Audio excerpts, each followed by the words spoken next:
एक main board IPO open हो चुका है जिसका नाम है भारत कोकिंग कोल। सवाल सिंपल है, अप्लाई करना है या स्किप। इस वीडियो में हम आईपीओ को नंबर्स, रिस्क और वैल्यूएशन के बेस पर एनालाइज करेंगे ताकि हम ये डिसाइड कर सके कि लॉन्ग टर्म या शॉर्ट टर्म के लिए ये आईपीओ वर्थ इट है या नहीं। और एंड में मैं अपना पर्सनल डिसीजन भी शेयर करूंगा। सबसे पहले आईपीओ की बेसिक डिटेल्स को अच्छे से समझ लेते हैं। आईपीओ का प्राइस बैंड है 21 to 23 रुपीस पर शेयर और आईपीओ का टोटल साइज है 1071 करोड़। और ये आईपीओ पूरा का पूरा ऑफर फॉर सेल है। इसका मतलब इस आईपीओ से कंपनी को कोई भी फ्रेश कैपिटल नहीं मिलने वाला। लॉट साइज है 600 शेयर्स और लिस्टिंग है 16 जनवरी को।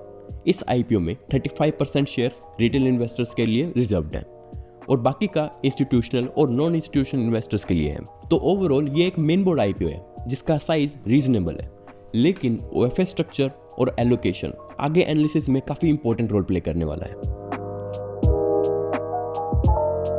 अब समझते हैं कि कंपनी एक्चुअली करती क्या है। Bharat coking coal limited India में कोकिंग कोल की लार्जेस्ट प्रोड्यूसर है। कोकिंग कोल स्टील बनाने में यूज होता है, यानी कि इसकी डिमांड स्टील इंडस्ट्री से डायरेक्टली लिंक्ड है। इस कंपनी की माइंस मेनली झारखंड और वेस्ट बंगाल के कोल फील्ड्स में, और ये कोल इंडिया की सब्सिडरी है, यानी कि गवर्नमेंट बैकिंग यहाँ पर एक इंपॉर्टेंट प्लस पॉइंट है। स्ट्रेंथ की बात करें तो इंडिया में प्राइम कुकिंग कोल की सप्लाई काफी लिमिटेड है, इसलिए बीसीसीएल स्पेस में एक मार्केट लीडर है। अब एक इंपॉर्टेंट पॉइंट की बात करते हैं जो काफी लोग इग्नोर करते हैं।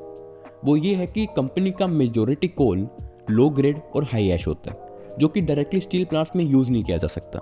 इसके लिए वॉशिंग रिक्वायर्ड होती है, जिससे कॉस्ट बढ़ती है और ये मार्जिन्स पर एक काफी प्रेशर डाल सकती है। तो बिजनेस स्ट्रेटेजिकली इंपॉर्टेंट है, लेकिन एग्जीक्यूशन, कॉस्ट कंट्रोल और क्वालिटी यहाँ पर एक इंपॉर्टेंट रोल प्ले करती है। तो इस आईपीओ को मैं बिजनेस क्वालिटी के पॉइंट ऑफ व्यू से 7 आउट ऑफ 10 दूंगा। अब आते हैं नंबर्स पर। कंपनी की revenue growth last few years में ज़्यादा अग्रेसिव नहीं रही है, काफ़ी हद तक स्टेबल है। फाइनेंशियल ईयर 24 में प्रॉफिट्स काफ़ी स्ट्रॉन्ग थे, लेकिन 25 में प्रॉफिट्स थोड़े कूल ऑफ हुए, यानी कि प्रॉफिट्स काफ़ी हद तक साइकिल डिपेंडेंट है। पॉजिटिव साइड ये है कि कंपनी पर ज़्यादा डेट नहीं है, जो कि पीएसयू स्पेस के हिसाब से काफ़ी अच्छी बात है। पर एक कंसर्न जो इग्नोर नहीं किया जा सकता वो है कंटिंजेंट लायबिलिटीज़ और ट्रेड रिसीवेबल्स का ट्रेंड। ट्रेड रिसीवेबल्स बड़े हैं और कंटिंजेंट लायबिलिटीज़ भी काफ़ी सिग्निफिकेंट है, जो कि फ्यूचर में नंबर्स पर काफ़ी प्रेशर डाल सकती हैं। तो ओवरऑल फाइनेंशियल्स कहते हैं कि कंपनी स्टेबल है, लेकिन स्मूथ कंपाउंडिंग टाइप बिजनेस ये नहीं है। इसलिए फाइनेंशियल हेल्थ के पॉइंट ऑफ व्यू से मैं इस आईपीओ को 6.5 आउट ऑफ 10 दूंगा। अब बात करते हैं वैल्यूएशन की। अपर प्राइस बैंड 23 के अकॉर्डिंग आईपीओ का पी रेशो आता है अराउंड 8.5। अब अगर कंपैरिजन करें पेरेंट कंपनी कोल इंडिया से, तो वो भी इस टाइम पर सिमिलर पी रेशो पर ट्रेड कर रही है, यानी कि कंपनी की वैल्यूएशन कोई एक्सट्रीम लेवल पर नहीं है।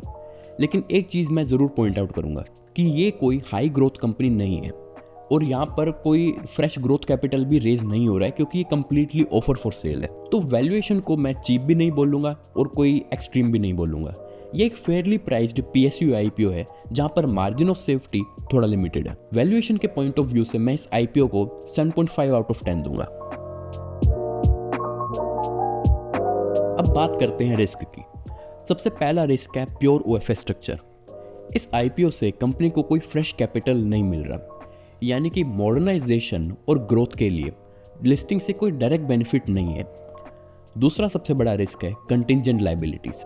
कंपनी पर काफ़ी सिग्निफिकेंट कंटिंजेंट लायबिलिटीज है, जो कि फ्यूचर में कैश आउटफ्लो और लीगल प्रेशर क्रिएट कर सकती हैं। तीसरा रिस्क है ऑपरेशन कॉन्सेंट्रेशन। कंपनी की सभी माइंस सिर्फ झारखंड और वेस्ट बंगाल में है और माइनिंग ऑपरेशंस के लिए भी थर्ड पार्टी कॉन्ट्रैक्टर्स पर काफ़ी ज़्यादा डिपेंडेंस है। और एक प्रैक्टिकल रिस्क ये भी है कि coal business purely cycle driven business है। एक अच्छे साल के बाद थोड़ा स्लो डाउन आना इस सेक्टर में नॉर्मल है, यानी कि रिस्क मैनेजेबल है, लेकिन इग्नोर करने वाले बिल्कुल नहीं है। तो रिस्क प्रोफाइल के बेसिस पर मैं इस आईपीओ को 5 आउट ऑफ 10 दूंगा।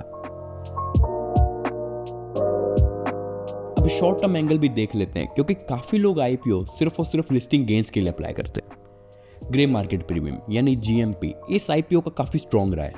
एक पॉइंट पर जीएमपी 15 to 16 को टच कर चुका है, यानी कि ये काफ़ी एग्रेसिव हाइक दिखाता है। लेकिन अभी जीएमपी थोड़ा कूल ऑफ हुआ है और 9 to 11 की रेंज में है, जो स्टिल पॉजिटिव है, लेकिन ये दिखाता है कि इनिशियल एक्साइटमेंट थोड़ी सेटल हो चुकी है। पॉजिटिव साइड ये है कि ये एक मेन बोर्ड PSU IPO है जिसमें रिटेल डिमांड काफ़ी स्ट्रॉन्ग है और ये डिमांड लिस्टिंग टाइम तक काफ़ी सपोर्टिव रह सकती है, इसलिए इसमें listing gains 25 to 35% easily expected है।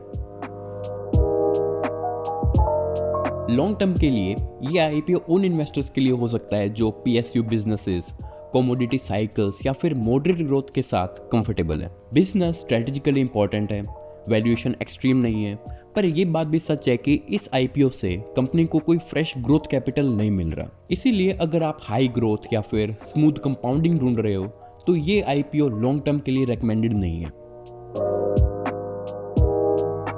बात करते हैं फाइनल वर्डिक्ट की। लिस्टिंग गेन्स डेफिनेटली पॉसिबल है और 25 to 35% एक्सपेक्टेड है। लॉन्ग टर्म के लिए व्यू न्यूट्रल है, सिलेक्टिव इन्वेस्टर्स ही कंसीडर करें। अब बात है मेरे खुद के पसंद डिसीजन की। मैं इस IPO में डेफिनेटली अप्लाई कर रहा हूँ, मेनली शॉर्ट टर्म लिस्टिंग के पर्सपेक्टिव से, लॉन्ग टर्म के लिए नहीं। अगर आप चाहते हो इस IPO के सारे updates, subscription numbers, GMP changes, listing day analysis, तो चैनल को सब्सक्राइब कर लो। मैं लिस्टिंग डे तक भी इस IPO से रिलेटेड सारे अपडेट शेयर करूँगा ताकि आप कुछ भी मिस ना करो। और अगर आपको वीडियो अच्छी लगी हो तो लाइक करना और कमेंट्स में मुझे बताओ कि आप इस IPO में अप्लाई कर रहे हो या स्किप।